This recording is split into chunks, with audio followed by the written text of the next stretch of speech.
Welcome, Fantasy Premier League fans. My name's Corey, the host of the FPLmowgs YouTube channel. In today's video, we're going to look at my Game Week 6 team selection video ahead of that 1:30 deadline on Saturday. Now, again, I have two free transfers this week, and I'm looking to use both of them this week as well. I'm going to talk about players I may bring out and players I may bring in throughout this whole video, so stick to the end to see what I'm looking to do with my transfers. Without further ado, let's get into my goalkeeper and defence.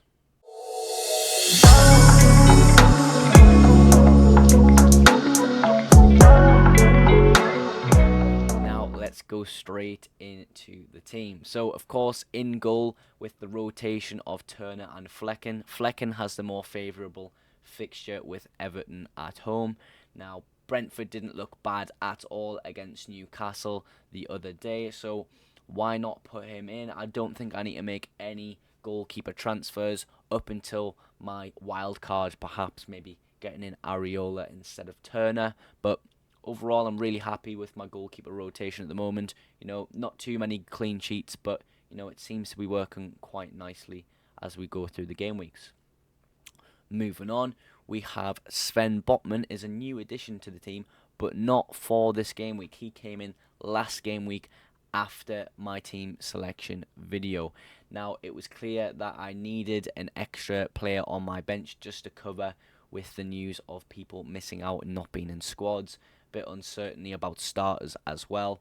So what ended up happening with Estupinian not being in the Brighton squad, Botman actually came into my team for last week and low-key saved my team, to be honest, with his amazing 9-pointer against Brentford, where he kept his clean sheet and got his 3 bonus points.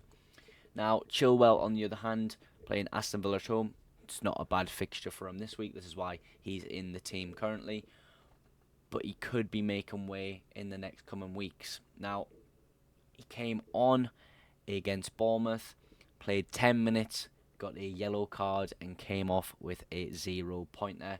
He actually got booed by Chelsea fans at the Vitality Stadium. I believe it's the Vitality Stadium, Bournemouth Stadium, but yeah, got booed by his own fans, which, you know, it's not always nice to see, but after that performance from Chelsea, you know, they just need to be more clinical, man. If they're more clinical and can control the game a bit more, you know, they'll fly up the Premier League. But for now, with the injuries they have, players that are missing, it's just not linking very well at the moment for them. But yeah, Chilwell is in the team at the moment with that Aston Villa fixture. It's a home fixture. I don't mind it too much as long as he's playing. If he's not playing, out he goes. Probably for maybe a Kieran Trippier or Fabian Schär. Okay, moving on next. Estupinian, of course, we mentioned this with Botman. He wasn't in the squad for his last game where they played Man United. I was really looking forward to Estupinian against Man United just because of how high he pushes up. And of course, Lamptey got an assist in the Brighton game. That's probably a position Estupinian would have been in that game, and you know, maybe came out with the same outcome, the same amount of points. But you know, we'll never know. But this game week, Bournemouth at home. Now, Bournemouth don't look an awful team, but Brighton are a very, very good attacking team this season, as well as they were last season. With how high he pushes up, you know, I can really expect maybe not some clean sheet points because Brighton do seem a bit leaky, but you know, we're really picking him for his attack and output, and that's why, you know, we have Chilwell in the squad as well. That's why Kieran Trippier is a popular transfer this week as well. Of course, let's just briefly touch over the bench because, of course, we still have our 2 defenders on the bench.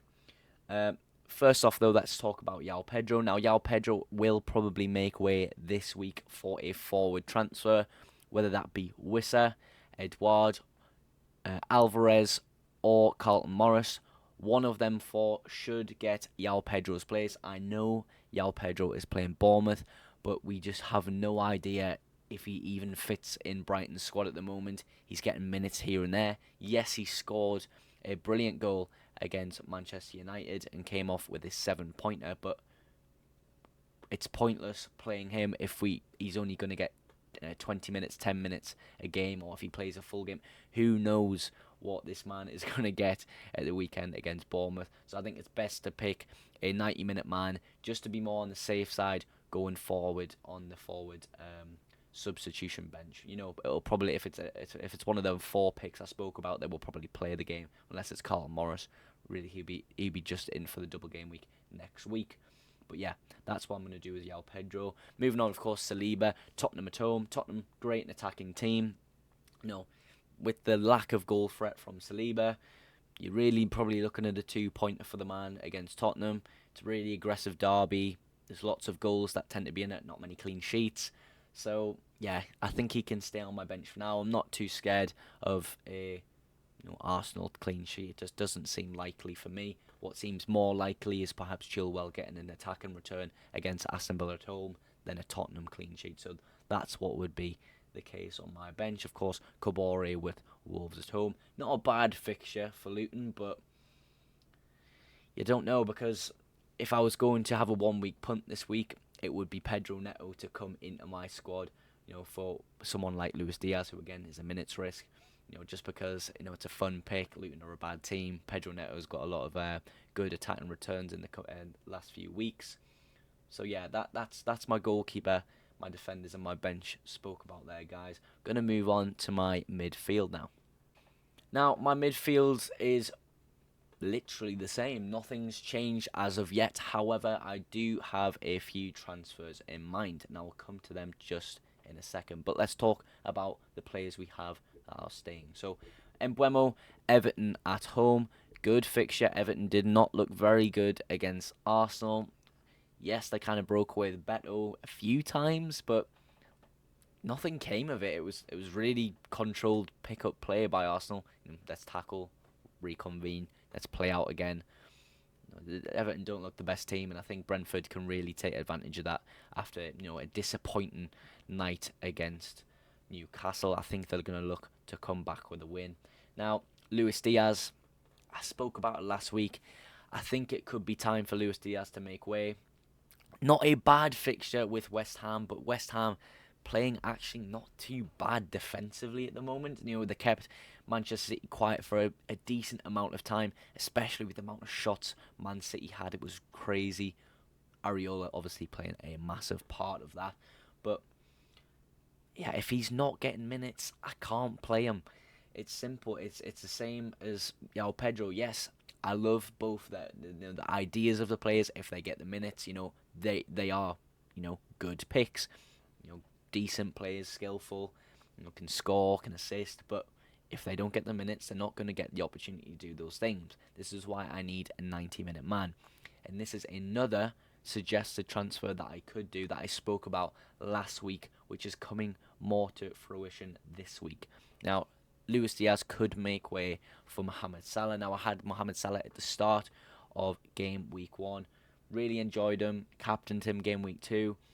But he just wasn't performing to the level of a 12.5. And to be honest, I still don't think he is. Yes, 2 assists, fantastic. Could have been 3 assists. If Harvey Elliott put that on target, it wouldn't have counted as an own goal. But I'm just not quite sure. The only reason I'll bring in Salah now is coming up to game week 9 is obviously everybody's going to want Salah in their squad with their, swing of fixtures turning very good for them. So yeah, that could be a potential transfer target. Again, James Maddison, I think he's going under the radar. He could be someone, people sell. I wouldn't really sell him Arsenal away because, it's a goal fest. You don't really know what's going to happen in the derby. Anything goes. But coming after that, you have Liverpool fixture, which is difficult for him. Then Luton. Yes, I've rode his price all the way up to where he is now, so I wouldn't sell him. But if you've just got him in, could you bring in somebody else who's a bit more attacking, a bit more fixture driven? Not quite sure, but it's possibly someone who's going in the radar for me, as well as not returning in the last few games. People are frustrated with the man. If you want to change, be my guest, change him out. But yeah, I think he's going a bit under the radar. Same again. Saka, going under the radar a little bit, not got great fixtures coming up over the midterm. He could be someone who makes way in the coming weeks in my squad also. The only reason I would personally keep him is for next game week when they play at Bournemouth. But yeah, he's not doing as well as we think of course, he got an assist in his most recent game, but you could kind of say it was lucky in a way. Trossard had to pull off some crazy turn to turn his body and put it in the top corner. But yeah, his numbers aren't great, but he's a penalty taker. He's got a good fixture next week. He's not making way in my team personally this week, but he is someone I've got an eye on to change over, possibly in game week 8.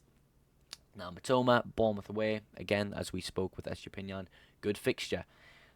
I think Matoma's nailed enough to keep in my team. Of course, there's a bit of a scare with Ansu Fati. He can play on that left wing.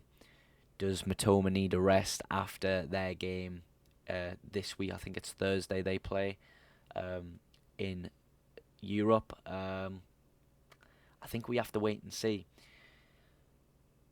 For me, I think he's fine for now. It's another transfer, possibly game week 8, game week 9, where I take him out in a wild card draft. But yeah, I think he's going under the radar again. He's getting attacking returns here and there, decent numbers. Are there people better than him? Possibly. Now, moving on to the forward, of course, we have Haaland, Nottingham Forest at home, fantastic fixture, and we'll come on to him in just a second. But let's speak about Nicholas Jackson. Yes, a lot of us have Nicholas Jackson, and yes, a lot of us are frustrated with the man. He has good numbers as he does, good XG. I think he's has one of the best XGs in the league at the moment, in fact. But if he's not putting the chances away, why have him, For me, the reason I want him is because he has good fixtures up until my wildcard date. And, for someone who's going to play 90 minutes, he's not really going to come off the pitch. There's no one to replace him on the Chelsea bench. But surely one day he's got to put one of these chances away. He had one off the post against Bournemouth. It was really close. The keeper almost let it in. Had a few chances here and there. He's just not putting them away. What frustrates me when I watch Chelsea, I enjoy watching Chelsea play because, a new manager, exciting new team, spent all this money. What frustrates me is the fact that people aren't playing him through on that back line. He stands nicely on that back line, almost turned halfway with the defender behind him, defender in front of him. I think he just needs a few balls down the middle into his path that he can run onto. There wasn't any balls like that into him at Bournemouth, and it really frustrated me because I think, yes, Chelsea might have a certain way of playing, and that's not their philosophy of playing right now, but when I look at it, if he's on the last man and you play him through, he is faster than a lot of the defenders in the Premier League. He will smoke them. Put him on a 1-1 situation, maybe 2 or 3 times a game. Surely he puts one of them away. I don't understand this philosophy they're playing. Why not do that pass if it's on? Of course, it's frustrating for me to watch if being an owner, but as well, if I wasn't an owner and I seen my striker playing for Sunderland on the last man, and there's a clear pass to make through the middle and we just go sideways, I'm going to be frustrated. I'm going to be fuming. But yeah, I think Nicholas Jackson possibly makes way game week 8 as well. I would prefer to sell João Pedro at the moment, but a lot of people selling Jackson. His price could be changed, and my budgets are very fine coming up to my game week 8, game week 9, game week 10 wild card, with me wanting to get Mohamed Salah in. It's something to keep an eye on at the moment. But yeah, that is the forwards, guys. Just to quickly talk about captaincy, I think it's clear that Haaland gets the captaincy armband this week. In terms of a vice captain, I'm going to look at Mbeumo. Hasn't returned in a week or two, well, to the level we expect, but I feel as though Everton's a great fixture for Mbeumo, so we will go from there with that captaincy pick. Now, just to speak a little bit about transfers this week. Me personally, I've spent an hour or two each day going through my potential wildcard in game week 8, game week 9, and looking at my budget and how I'm going to manage it in the next coming weeks with the players I'm bringing in and taking out. I don't really want to ride too many price highs, too many price drops, because it might affect that game week 8, game week 9 wildcard. But this week, I've calculated it up. I can afford just to wait on my transfers. I've looks like I'm going to get Alvarez in for João Pedro. I've adjusted his price on the many apps I use to plan my FPL team. I've adjusted his price as I'm bringing him and as a £7 million forward instead of his current price now, which is 6.8, I believe, because he did not rise during last night. But I think the important tip from me this week, if you can wait on your transfers and you can afford to, I definitely would, especially with that late 1:30 deadline, because we are going to get news for teams like Man City and other teams who are playing at 6. Let's have a quick look at the teams who are playing at 3 o'clock, and we're going to see who we are going to get probably a lot of team news for. So we have a lot of high-owned teams at the moment, such as Manchester United, Brentford, and City, all playing at 3 o'clock, and we're going to get team news from these teams. It just always happens with these sorts of deadlines. Happened last season, I remember, with an Arsenal game. It turns out Martinelli was on the bench. I brought in Odegaard. Odegaard did well. Martinelli did come on the pitch and score a goal, but it ended up Odegaard scoring more points than Martinelli in that game, I believe. So it's just something to keep in mind. If you can afford to wait, I definitely would. But if you just want to make your transfers now, you've got the likes of Alvarez, who played yesterday, played the full 90, which is a bit off-putting. Could be benched, but who's going to be benched for at the end of the day? But yeah, he's played now. You could make that transfer because he's probably not going to get injured in training. It's not often players get injured in training. Hopefully that doesn't jinx Alvarez. But yeah, that's just a little tip for you guys. Just to quickly recap over my fantasy football hub team rating, we have an 89% team rating, and as well as a predicted points of 66.3. Great to see. We're keeping it up with AI's rating. Of course, some of my picks seem to be better rated on the bench, such as Saliba over Chilwell. I think is a more desirable switch that Fantasy Football Hub suggests. But in my eyes, I just don't see that being a possibility. An Arsenal clean sheet does not seem likely whatsoever, especially with the form that Spurs are on. It definitely could happen, but with the derby being so sporadic and crazy at times, I'm definitely not going to do that. But yeah, that is my game week 6 team selection, and that is going to wrap everything up for today's video.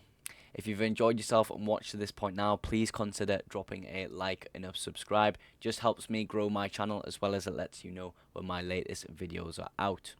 Now, let me know in the comments what you thought of my team this week and my suggested transfers that I may make coming towards that Saturday deadline. Now, if you prefer short form content, I am posting a lot of content over on TikTok at the moment. The description will have all the links available for you to go follow that link. But that is everything for today's video. Thank you so much for watching, and I will see you in the next one. Bye for now.